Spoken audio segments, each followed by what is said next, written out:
మన ప్రభు జీవితంలో అండి 2 ఇన్సిడెన్సెస్ చాలా హ్యూమిలియేటింగ్, ఇన్సల్టింగ్. మొదటిది మన ప్రొద్దున వెళ్ళాం, ఆయన సొంత సినగోగులోనే ఎలాగ అవమానపరిచి ఈడ్చుకొని 3 కిలోమీటర్లు ఈడ్చుకొని కొనమంచి తోసేద్దామని సొంత ప్రజలు సొంత సినగోగులోన. ఎందుకంటే నేను మెస్సయ్య అని మీ వినికిడిలో ఇప్పుడు చదివిని అన్నీ నెరవేరాయి అని చెప్పగానే రెండో మోస్ట్ హ్యూమిలియేటింగ్ ఇన్సిడెంట్ ఏంటంటే ఇక్కడ ఈ కపెర్నహూములో ఆయన చేసిన అద్భుతాలు ఇన్ని కాదండి.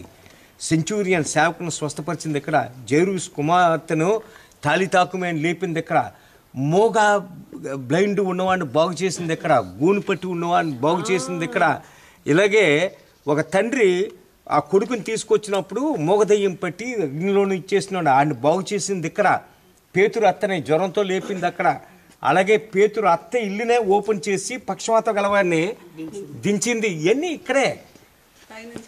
అందుకే ఇక్కడ చేసిన అద్భుతాలు ఎక్కడా చేయలేదండి. కపెర్నహూములోను, బెత్సాయిదాలోను, కోరజోనాలోను ఈ 3 చోట్ల ఆయన చేసిన అద్భుతాలు.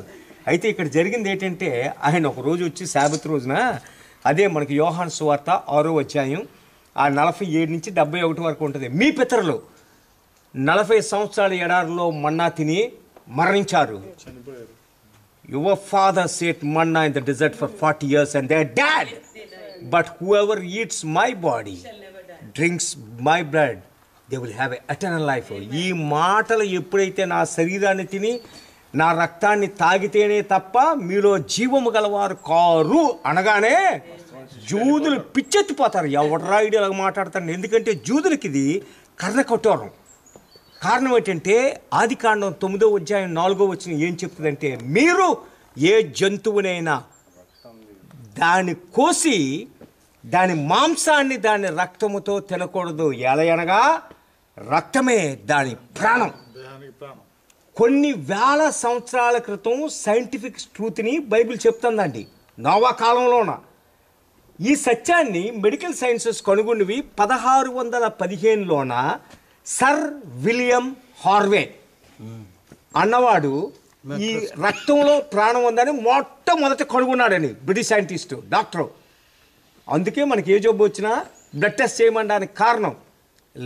అప్పటి వరకు మెడికల్ సైన్సెస్ ఏమనుకుంది అంటే, గ్రీకులు కానీ ఎవరైనా ప్రపంచంలో మెడికల్ సైన్స్ అనుకునేవి ఏంటంటే, మనిషి ప్రాణం గుండెలోను, కిడ్నీస్లోనా, లంగ్స్లోనా, లివర్లోనా, బ్రెయిన్లోనా ఎక్కడో ఉందో అనుకునేవాడు. అయితే ఇక్కడ చెప్పేది ఏంటంటే, మనకి వేల సంవత్సరాల క్రితం పరిశుద్ధ గ్రంథంలో ఆదికాండం 9:4లోనే ప్రాణము రక్తంలో ఉంటుందని. ఇక్కడ యేసుప్రభు అంటుంది ఏంటంటే, నా శరీరాన్ని తిని నా రక్తాన్ని తాగడం. జూదులకి ఇది బ్లాస్ఫమీ. అందుకే వాళ్ళు ఏమంటే, ఎవడు ఈ మాటలు వినగలదో. మనం నిజంగా ఆశ్చర్యపడవలసింది ఏంటంటే, యోహాను సువార్త 6:66 666 ఆ వచనం 7 తెలిసి చెప్తుంది.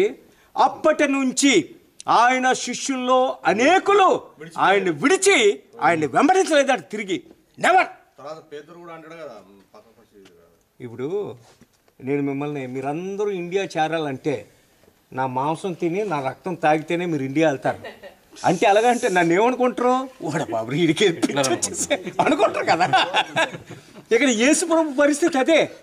ప్రతి ఒక్కరూ తిట్టుకొని, ప్రీచర్ కండి మాట్లాడుతున్నప్పుడు మీరు ఇన్సల్ట్ చేయాలంటే చెప్పు తీసి మాట్లాడక్కర్లేదండి, ఎప్పుడు అక్కర్లేదు. ఇలాగ లెగిసి ఒక లుక్ ఇచ్చి ఇలాగ నడిసామంటే దాని అర్థం ఏంటంటే చెప్పుతో కొట్టినట్టండి. ఇక్కడ యేసు ప్రభువుకు జరిగింది అదే. వెళ్ళిపోతున్నప్పుడు he felt it so much. పేతురు పక్క తిరిగి, మీరు కూడా నన్ను విడిచి వెళ్ళిపోతారా అనగానే పేతురు ఇక్కడ చెప్తాడండి, ప్రభువా మేము ఎవని యొద్దకు వెళ్ళుదుమో నీవే నిత్య జీవపు మాటలు కలిగిన వాడు అంటారండి. Lord where can we go, you are the only one have the words of eternal life అని. అప్పుడు ప్రభు ఏంటంటారంటే, I have chosen you 12, one among you is devil. నేను 12 మందిని ఏర్పరచుకున్నాను కదా, మీలో ఒకడు సాతాను. యోహాను ఏమొస్తారంటే, తనను అప్పగించనయ్యున్న ఇస్కారియోతు యూదా కోసం మన ప్రభువు మాట్లాడుతున్నారని.